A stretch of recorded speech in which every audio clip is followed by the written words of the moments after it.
Glass shattered on the marble terrace as an armored convoy cut through the Billionaire crowd. Kaelen Cross was back. 5 years ago, Elora left him bruised and broken, trading his love for a wealthy fiancé who now openly cheats on her. But Kaelen didn't stay down. He emerged as a lethal Mafia king. Has he returned to claim her, or is he here to burn her entire world to the ground? If you like this kind of story, please subscribe and let's dive into the story now. The ocean breeze drifting off the bay felt like ice against Elora's bare shoulders, but it was nothing compared to the chill settling deep within her chest. She stood on the marble terrace of the Vance family's grand estate, the perfect picture of high society elegance in her draped, off-the-shoulder white gown. The fabric was spun from the finest Italian silk, a dress that cost more than a down payment on a house, yet it felt heavier than lead. To the hundreds of elite guests clinking champagne flutes and laughing over a string quartet, Elora was a woman who had it all. She was the envy of the city, the beautiful fiancée of Tristan Vance, heir to a shipping empire. Yet, inside, she was suffocating. Elora turned her head, her dark hair cascading in perfect, manicured waves down her back. Her gaze drifted past the lavish party, past the towering ice sculptures and the silver trays of caviar, toward the sprawling driveway. Just a few feet behind her, Tristan stood in his tailored beige suit. He wasn't looking at her. He rarely did these days. Instead, his hands were wrapped intimately around the waist of a gorgeous, laughing woman in a pink silk slip dress. He wasn't even bothering to hide his infidelity anymore. He leaned in, whispering something into the other woman's ear, his lips grazing her jawline. Elora watched them with a hollow ache in her stomach. This was the safety she had chosen. This was the life of wealth and stability she had traded her soul for, a gilded cage of neglect, public humiliation, and cold, empty rooms. Tristan had promised her the world, but he only wanted her as a trophy to place on a shelf, a pretty little thing to make his family look respectable while he continued his hedonistic lifestyle behind closed doors. She looked away, fighting the tears that threatened to ruin her immaculate makeup. The reality of her choice was a bitter, jagged pill lodged in her throat. She had given up everything for this illusion. She had given up him. The memory hit her like a physical blow, transporting her back 5 years to a cramped, dimly lit apartment on the wrong side of the city.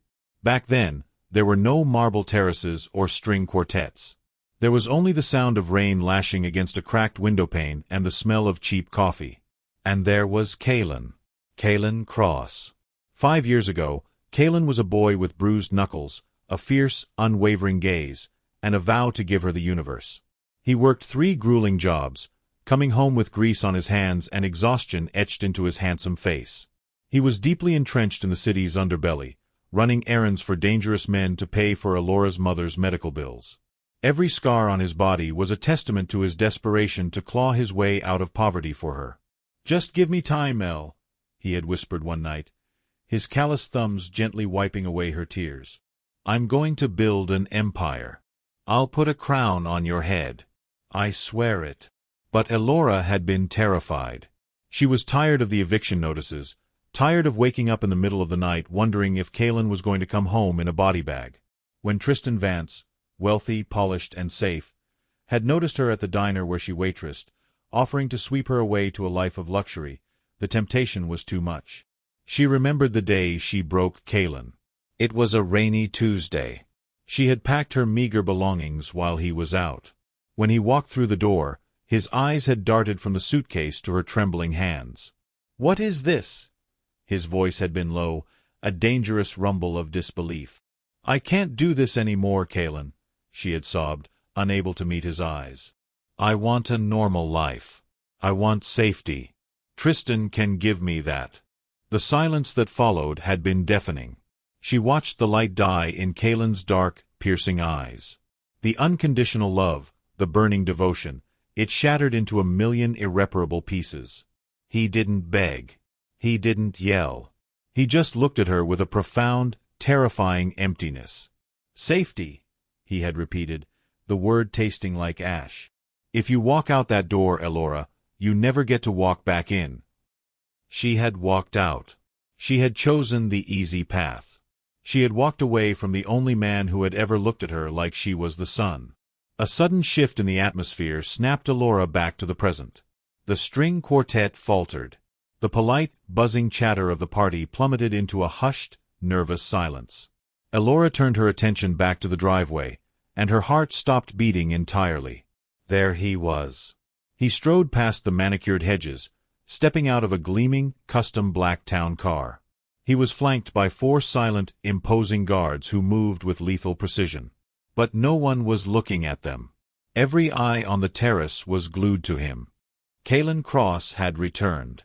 He was no longer the desperate boy from the streets. He was a king, clad in a bespoke navy blue 3-piece suit that screamed of unimaginable wealth and uncompromising authority. He commanded the space without saying a single word.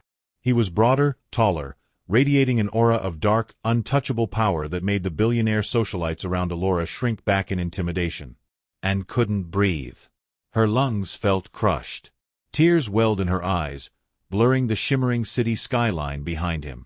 She turned her body, the fabric of her white dress catching the wind, desperate for him to look at her. Just once. Desperate to see a flicker of the boy who used to hold her face in his scarred hands and promise her forever.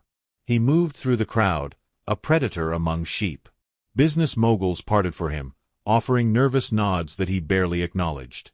Then, for a single agonizing second, Kaelen's dark, piercing eyes flicked toward the terrace. They locked onto hers. Elora's breath hitched. Time suspended itself. She took a tiny, hopeful step forward, her lips parting to whisper his name. Please, her soul begged, screaming across the distance between them. Save me. I was wrong. I was so wrong. She waited for the anger. She waited for the vindication. She waited for a glimmer of the fiery, all-consuming love that used to define his every look.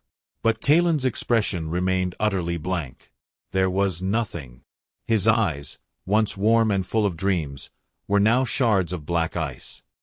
He looked at her not as the love of his life, not even as the woman who had broken his heart, but as if she were a total stranger. She was merely a ghost of a life he had long since outgrown, a piece of scenery at a party he was too important to attend.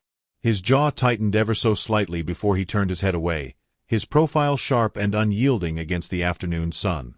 He didn't gloat. He didn't sneer. His indifference was a blade slicing straight through her ribcage. He stepped toward his waiting associates, dismissing her existence entirely. Elora, stop staring, you look pathetic, Tristan's voice hissed in her ear, his hand gripping her elbow painfully tight. The woman in the pink dress was gone, and Tristan was scowling at the imposing figure of Kaelen Cross. Don't look at him. Men like that, they're dangerous. They belong in the gutter, no matter how much money they steal. Elora violently yanked her arm out of Tristan's grasp, her skin crawling at his touch. She didn't look at her fiancé. She kept her tear-filled eyes locked on Kaelen's retreating back. He's more of a man than you will ever be, she whispered, her voice cracking under the weight of her immense grief. Tristan scoffed, but Elora didn't hear him. She watched as Kaelen's car door slammed shut with a heavy, final thud. The engine roared to life with a deep, guttural growl, carrying away the billionaire Mafia king who had once been hers to keep. As the taillights faded down the long, winding driveway, a single tear slipped free and tracked hotly down Elora's cheek, ruining her perfect makeup. Her knees weakened, and she grabbed the cold marble balustrade to keep from collapsing. She was left standing on the terrace, trapped in her white gown, bound to a cheating man she despised. The music swelled, the party continued, and the elite laughed, but Elora was drowning. She was drowning in the crushing, agonizing realization that she had thrown away a diamond to pick up a worthless stone, and she would spend the rest of her life paying for the greatest mistake she had ever made.